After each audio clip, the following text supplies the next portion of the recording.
बच्चों वहीं पर वहाँ के राज्य का महामंत्री इस व्यवस्था से बहुत ज़्यादा अप्रसन्न था।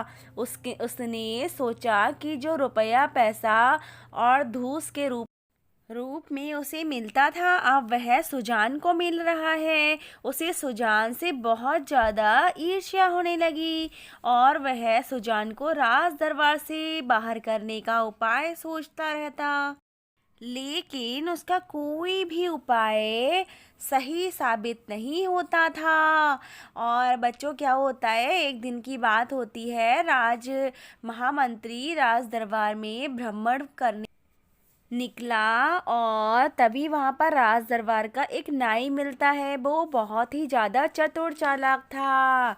उसने महामंत्री से पूछा, महामंत्री जी आप कई दिनों से चिंतित और निराश हैं, आपकी समस्या मैं जान सकता हूँ? महामंत्री ने झल्लाते हुए कहा, तुम अपनी मर्यादा में रहकर बात किया करो, तुम्हें इससे क्या मतलब।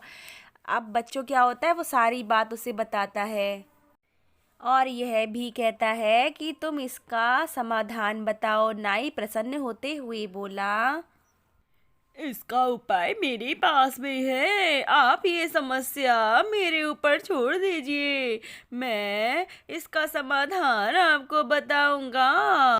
हा हा हा हा हा, मैं उसको निकलवा कर ही दम लूंगा। अब बच्चों नाई के इस प्रकार उत्तर देने पर महामंत्री जो था थोड़ा शांत हुआ, उसका गुस्सा कम हुआ। अब अगले दिन नाई राजा की हजामत बनाने गया तो उसने राजा से उसके बारे में सब कुछ पूछा।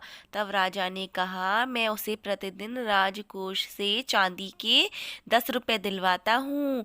फिर नाई ने कहा, महाराज आप जो कुछ कर रहे हैं वो तो ठीक है, लेकिन वह व्यक्ति राज दरबार में आपके लिए तरह तरह की अफवाहें पहुंचाता है। वह कहता है, राजा जब मेरे पास में मुंह लेकर आते हैं तब उनके मुंह से तेज दुर्गंध आती है जो कि मेरे लिए असहनीय है। इस कारण मुझे अपने मुंह पर, अपनी नाक पर कपड़ा ढकना पड़ता है। यह सुनकर जो राजा होते हैं वो क्रोध में आ जाते हैं। वे नाई को शाबाशी देते हैं और कहते हैं कि मैं उसे कल दंडित करूंगा। अब नाई अपनी योजना के अनुसार शाम को ही सुजान से मिलने उसके घर जाता है और बच्चों वे सुजान से भी महाराज के बारे में यही कहता है कि राजा तुमसे अंदर ही अंदर ईर्ष्या करते हैं। जब वह मुझसे कोई बात कहता है तो उसके मुंह से तेज बदबू आती है, दुर्गंध आती है जो मेरे लिए असहनीय होती।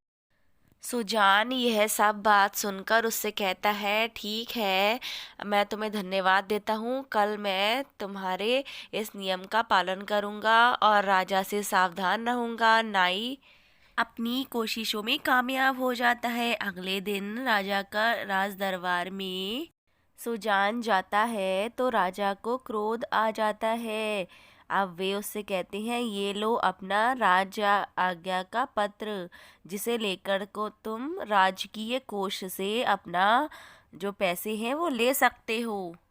सुजान ने सर झुकाकर राजा को प्रणाम किया और वह पत्र ले लिया जिस पर लिखा हुआ था कि जो भी व्यक्ति इस पत्र को लेकर राजकीय कोष में आए तभी उस व्यक्ति की नाक काट ली जाए और उसके बाद उसे 10 रुपए चांदी के दे दिए जाएं। सुजान ने वह पत्र पढ़ा और वह नाई की तलाश में लग गया और उसने क्या किया, नाई ने सुजान उसे मिल गया तो सुजान ने उसको प्रणाम किया। तभी सुजान ने खुश होते हुए बोला, यह पत्र मुझे रोज मिलता है, तुम इसे लेके जाओ और चांदी के 10 रुपए ले लो। तुमने जो भी मुझे मुंह ढकने की सलाह दी थी उसी से पुरस्कार स्वरूप मुझे यह जो है धन मिला है, उसे आप रख लो। अब जो नाई होता है वो तो बहुत ज़्यादा खुश होता है। अब वे उस पत्र को लेकर राजकोष में जाता है तो वहाँ पर उसकी नाक काट ली जाती है और 10 रुपए उसके हाथ में रख दिए जाते हैं। इस प्रकार से देखा बच्चों आपने कि जो दूसरों के लिए गड्ढा खोदता है वह स्वयं ही खुद ही उसका शिकार होता है। वाह वाह मैम, मजा आ गया। अगले टाइम में हम और स्टोरी सुनेंगे। अच्छा, अगली बार मैं आपको और अच्छी स्टोरी सुनाऊंगी। तो प्यारे बच्चों, आप सभी को ये स्टोरी कैसी लगी? आई होप कि आप सभी बच्चों को ये